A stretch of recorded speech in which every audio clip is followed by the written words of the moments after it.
The technologies we see, like the voice-activated systems and even the iPad, in the old days, computers were very difficult to use.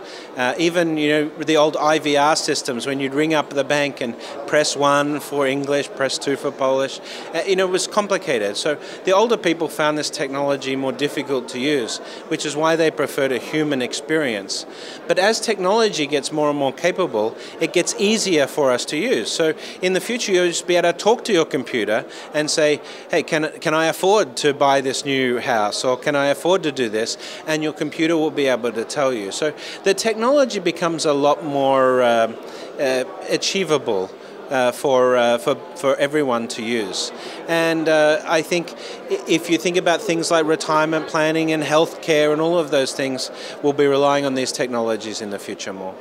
As we introduce new technologies on the payment side, for example, in the past, writing a check, which is still popular in the United States, it's not secure. The signature can be copied, the paper's not secure, a very insecure system.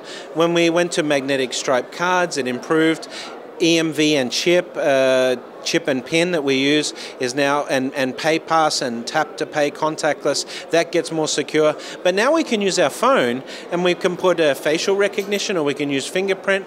So every time we introduce these new technologies, it gets more and more secure. But one of the side effects of this is we're starting to lose some privacy, because we have to give up some data to be able to use these new systems. So I think you're really going to start to see fintechs and banks working together to create this new ecosystem of what's possible. Fintechs are creating innovations in banking much faster and much cheaper than traditional banks. They can deploy capital more efficiently. So as a result, if you want these new innovative features like using a voice AI, then you're going to partner with a fintech instead of building it yourself. And I think this is the opportunity for collaboration between these two parties.